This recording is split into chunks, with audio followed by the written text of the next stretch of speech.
This is what they warned me about. Living alone in my 30s. This is what I was supposed to be afraid of.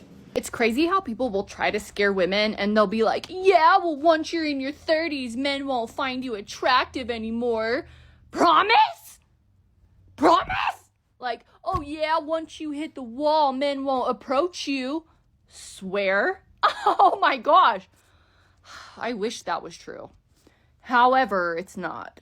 But I also want to say, like, whenever people try to scare women, like, oh, you're going to end up alone, or no one's going to find you attractive, that is not scary. I just want to first and foremost say, women have a life outside of men thinking they're attractive. And as a woman, it is very important to have a life out of getting men's attention for your beauty. That is a very empty pursuit, and that validation will do nothing for you. And I've noticed this by being someone who posts on social media. Sometimes a guy will try to, like, insult my appearance, and I'm like, ooh, okay. Oh no, a man doesn't think I'm attractive. Oh no. I'm married. And the only person's opinion that matters, first of all, is mine, of myself. Like, if I like how I look, why would I care what you think? Also, I just want to say, like, anyone who comments on your appearance via social media, they're always worse looking than you. Every single time. She spent her 20s curving good men, chasing vibes, saying, I'm not ready yet. Now she's 32. The DMs are dry. The dates are colder. And the men she once ignored, they've leveled up and moved on. That's when reality hits. This isn't age shaming. This is what happens when the world stops giving discounts for being cute and young. Today, we're diving into that moment when the mirror, the market, and the mindset all catch up. Stay locked in. This one's going to rattle some feelings. Women have spent decades pushing this narrative that turning 30 somehow transforms them overnight from youthful to undesirable. Like there's a magical cliff where beauty falls off. They joke about it. Oh, they think we go from looking 29 to 76, but that's not what men are saying. What's really happening is women are starting to notice that the attention they once got effortlessly in their 20s begins to fade, especially from the men they actually want. It's not that they suddenly became unattractive. It's that the market shifted, and the men they ignored or overlooked for years now have options. This isn't men being cruel. This is a reality of choices and competition. And instead of accountability, women disguise the fear of irrelevance with sarcasm and denial. The pressure they now feel to settle down or lock in a man isn't because society's rushing them. It's because they finally realize that time, attention, and beauty are currencies, and theirs are no longer holding the same value. That's why this whole wall narrative exists. It's a fear tactic, pushed by women, to make themselves and others rush into anything that remotely resembles a relationship just to avoid being seen as the one who didn't get chosen. It's not empowerment. It's panic disguised as confidence. They gaslight themselves and each other into believing they still have the same pull they did at 22. But deep down they know men's interest has shifted. What makes it worse is how women often define their worth through male validation, while simultaneously pretending they don't care what men think. They scream independence, but the moment man says, I'm not interested, they fall apart. They equate rejection with losing value, because for so long they were taught their looks and desirability were their greatest assets. So, when those assets start appreciating, they don't know who they are without male attention. That's the brutal truth. And instead of working on becoming better people, more stable partners, or emotionally available individuals, they double down on makeup, filters, and blame games. This wall isn't some mythical moment when women turn old and unattractive. It's when the men they truly desire, the high-value men, the successful, confident, and selective ones, stop choosing them. That's when reality sets in. Women who once had the pick of the litter now face the cold truth that attention from the men they rejected doesn't last forever. And rather than accept that maybe they should have been more intentional in their prime, they shame men for choosing younger, softer, more cooperative women, as if that's some sort of betrayal instead of just personal preference. The wall is nothing more than the mirror they've avoided looking into. This is not about bashing women. It's about exposing the toxic standards women themselves created and now fear. They made beauty everything. They made being chosen the goal. And now that the rules no longer serve them, they want to rewrite the game. But the men who spent years grinding, building, and waiting, They're no longer begging for attention. They're making smart choices. And for women who wasted their prime playing games, the wall isn't something men built. It's a door they close on themselves. Okay, so as a woman, one thing that I'm very sick and tired of seeing is all of these women giving bad advice, especially to the younger women. Because you know what it is? Misery loves company. I see all of these women in their 30s, 40s, 50s that are giving terrible advice to women in their 20s and even younger than that. So coming from a woman, I'm going to be honest with you and I'm going to tell you what hitting the wall means. So men value different things than women do. They value beauty, youth, and they value someone that respects themselves. When you start aging, your biological clock is ticking, and that is just a real fact. Going into your 30s, your options are going to be less than when you were in your 20s. And those guys around your age are now looking at the younger women, and you're going to be competing now with the 20-year-olds for the guys that you want. And then now when you're ready to start settling down and possibly start thinking about having kids, those same guys might feel like you're rushing them and they might not want the same things at this point. So then the dating market starts getting stressful, and then now these women are rushing for time because now their biological clock is really ticking and they want to go through the stages. And then a lot of them end up single, a lot of them end up childless because they chose to have fun in their 20s instead of looking for a relationship. And they thought that when the time came that they did want to settle down, that they would still have all the options that they had when they were 20. But then reality hits, and a lot of them end up childless and single, and not by choice. So don't listen to all of these women that are saying that they're so happy and they're so content with not having children and they didn't want to get married, because the reality is that a lot of them did, most of them did. And by that point, they just didn't have a choice anymore. And so they had to accept that now they are childless and single. So of course they're going to make the best out of it. But what I don't like is that they're preaching to the younger generation that this is the way to go. Because if they could have chosen otherwise, they would have. Women today are sabotaging the next generation of women, and it's no accident. You have women in their 30s, 40s, and 50s who have made poor choices. And instead of being honest about the consequences, they mask their regrets with terrible advice to younger women. They push this independence over everything narrative, tell them to chase careers, prioritize fun, and delay relationships, knowing full well that they're only doing it because they're miserable and don't want to suffer alone. Misery loves company, and these older women would rather drag young girls into the same pit they're stuck in and admit they made mistakes. It's not empowering advice. It's a coping mechanism dressed in feminism. And the sad part is, too many young women are falling for it. Social media makes it worse. It paints a picture that doesn't exist. You'll see 40-year-old women with filters and Botox pretending they're still living their best lives, when in reality they're lonely, angry, and exhausted from pretending. They hate men not because men did anything to them, but because men moved on. They missed their window.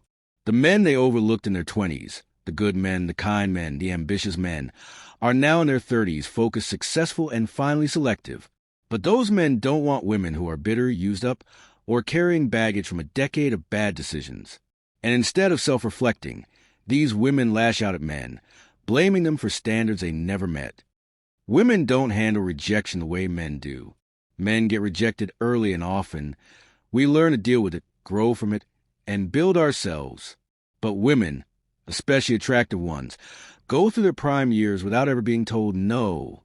So when they hit the wall and finally hear it, they panic. That's why so many become hostile. They hate that the power dynamic shifted, and they hate that the men they once ignored are now ignoring them. And that bitterness turns into a message, a loud, toxic message that says men are the problem, when deep down they know it's their own choices that backfired. And here's the real kicker. Most women don't even know who these social media figures are. They're taking advice from TikTokers and influencers who are lying to their faces for views. The reality is, the majority of women out here struggling aren't posting the truth. They're not showing the tears, the therapy sessions, the dating failures. They're showing brunches, vacations, and empowerment slogans, all while silently drowning. And younger women eat it up, thinking that's the standard. It's all fake. And when the lights go off and the filters fade, those same women are left with nothing but echo chambers full of bad advice and bad attitudes. At the end of the day, the blame lies with the older generation of women who refuse to be honest. They know the wall is real. They know that time is not on their side. But instead of guiding young women with truth, they poison their minds with bitterness and delusion. They preach independence, but cry themselves to sleep. They say they don't need men, but constantly attack the ones who don't choose them. And now, men have woken up. We're no longer chasing women who wouldn't look twice at us before.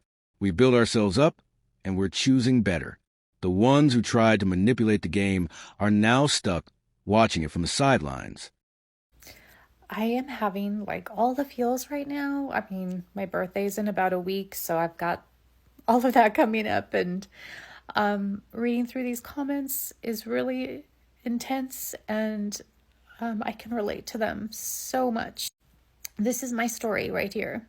I spent my 30s in a relationship with a man that I was very much in love with and expected to marry and have a kid with. And when I was 38, he left me for a 20-year-old's.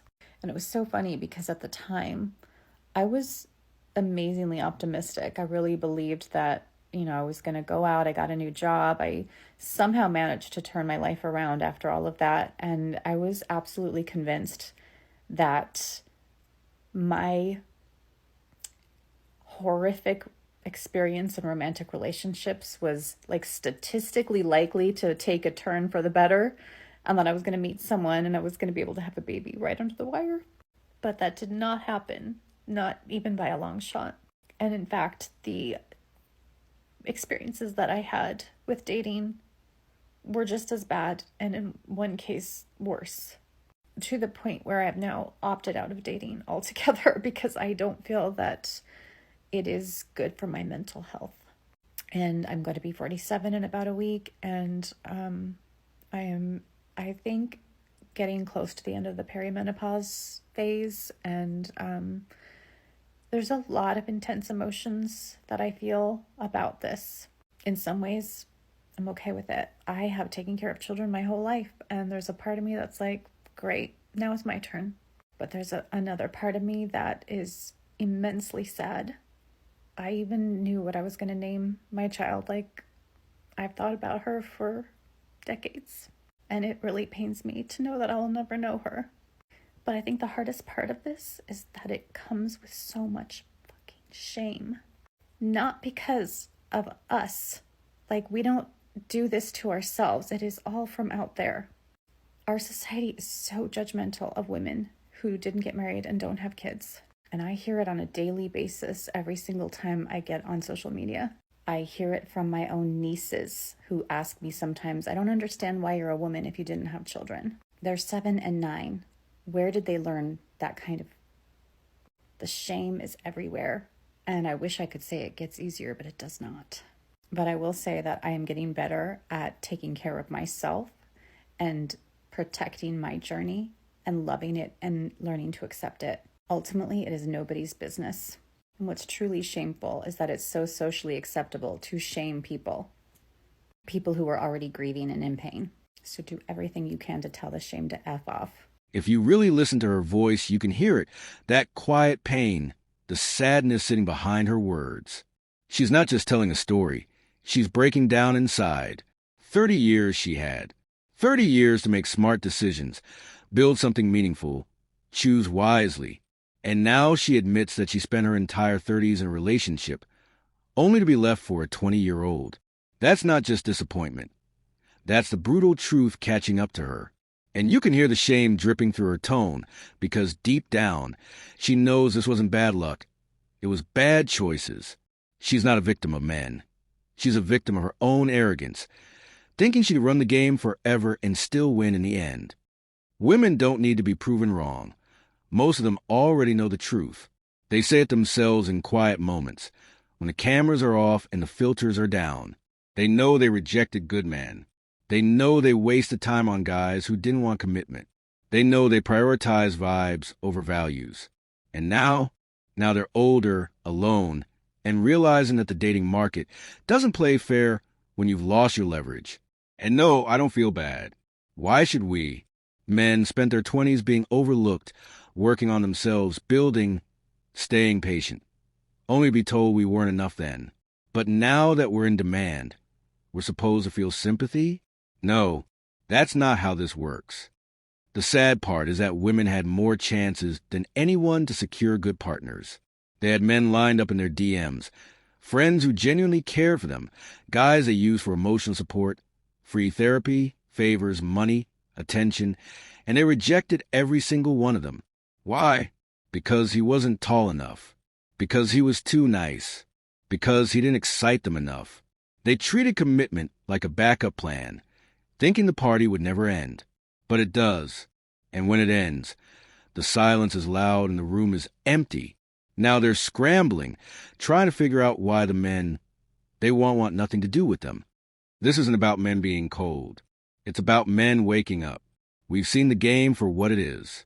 We've watched how women prioritize looks and status in their prime, only to come crawling back when reality hits. But guess what? By the time that happens, men have moved on. We're not begging anymore. We're choosing. And no amount of regret or crying behind the scenes is going to undo years of bad behavior and broken standards. These women want sympathy for consequences they created, and it's not coming. Accountability is here, and it's not going anywhere. The blame belongs to the women who thought time was on their side. They thought the good men would wait forever. They thought they could do whatever they wanted and still end up with a happy ending. But now they sit alone, disappointed, ashamed, and wondering what went wrong. And what went wrong was simple. They took love for granted, treated men like options, and assumed life would bend to their timeline. But life doesn't work that way. And now, neither do men. I was once told that women lose their value after 30. It literally drops in half.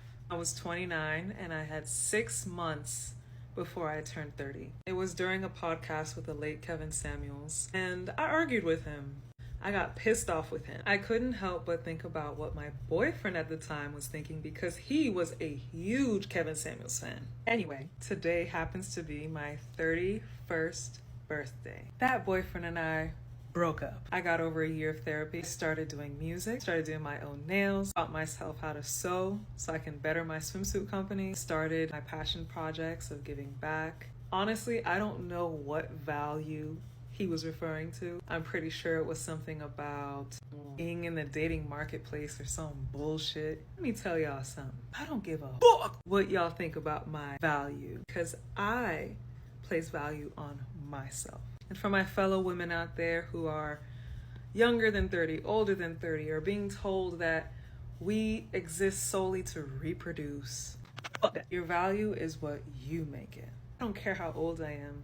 I care about how old I feel, how old I look, and how wise I'm becoming. Because, baby, with age, I don't hesitate to set boundaries. I know my worth. The enemy wants you to think otherwise so you can rush into situations that are not for you. It's wild how society loves to act shocked when women over 30 start getting less attention, less praise, and fewer options, like it's some unexpected tragedy instead of predictable result. What's truly hilarious is not that society points it out, but that women refuse to accept the truth and instead run to the internet to gaslight themselves and each other. Single, bitter, older women in the comment sections typing novels about how they chose to be alone, how they're valuing themselves, and how men are just intimidated by their strength. No, what's really happening is men are rejecting the behavior that got them to that point. Arrogance, entitlement, and a complete lack of self-awareness. Kevin Samuels said it best. You can't demand top-shelf outcomes with bottom-tier attitudes. See, in the real world, people earn value through how they treat others, not just how they see themselves. Children value their parents because of love and support. Men value women when they bring peace, respect, and partnership. Women value men when they lead, provide, and protect.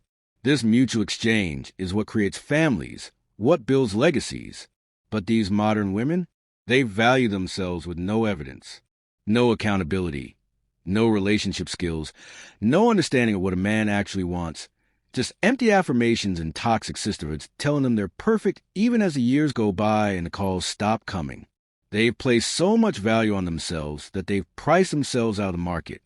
Many women today carry such a bad aura that no man wants to deal with it. It's not their age that makes them undesirable, it's the attitude. Loud, aggressive, disrespectful, always right, never wrong, and somehow still wondering why no man sticks around. That's not power, that's poison. And when men see that, we walk away. Because while women are spending their energy telling each other how amazing they are, men are building lives, investing in themselves, and becoming the very thing women say they deserve, only to offer it to someone younger, softer, and wiser. Ladies, here's the warning you need but probably won't take. Stop overestimating yourself. Humility is not weakness.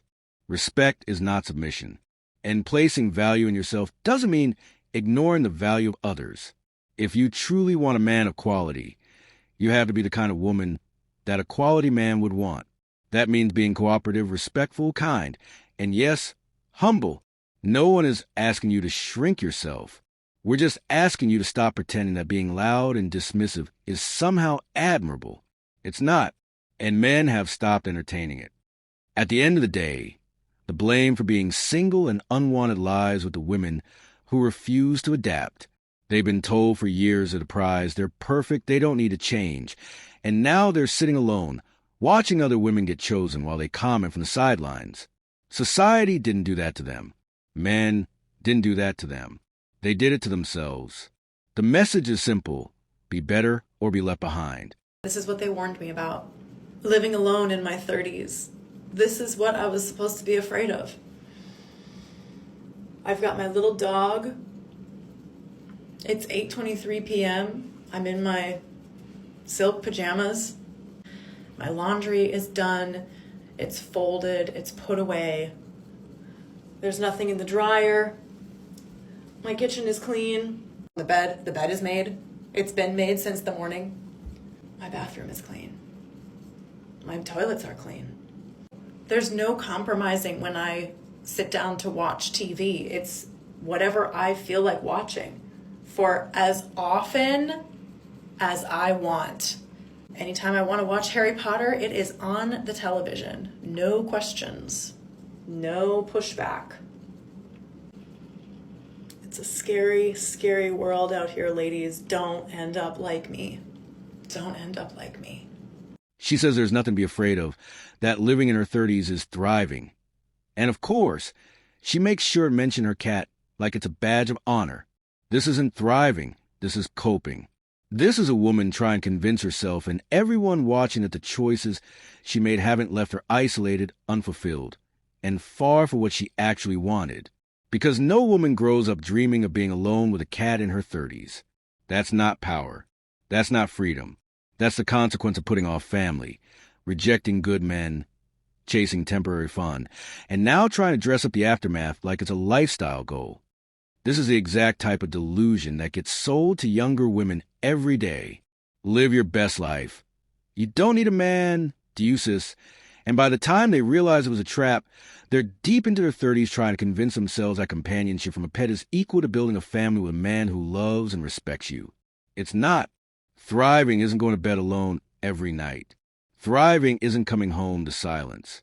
Thriving isn't posting fake smiles while watching your peers raise kids and grow with their husbands. It's pretending, and the only people buying are the ones who made the same mistake.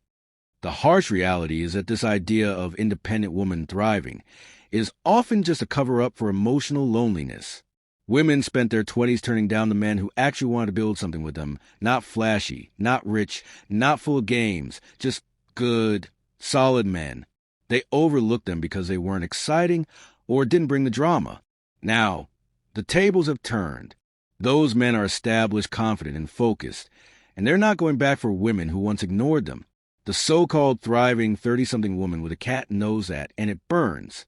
That's why she's preaching to the camera, instead of living what she claims is a full life. Men have stopped falling for the act. We're not rushing in to save women who dismissed us when they had options. We're not going to lower our standards just because someone finally realizes she missed her chance. Women who truly wanted peace, partnership, and family didn't wait until it was convenient. They built those things when it mattered. Now, instead of accountability, we see damage control. Instead of vulnerability, we see ego. And instead of being honest, they doubled down on this illusion that thriving means doing life completely alone with a cat, a bottle of wine, and an Instagram filter to hide the truth. So no, we're not clapping for the woman who says she's thriving in her 30s with her cat.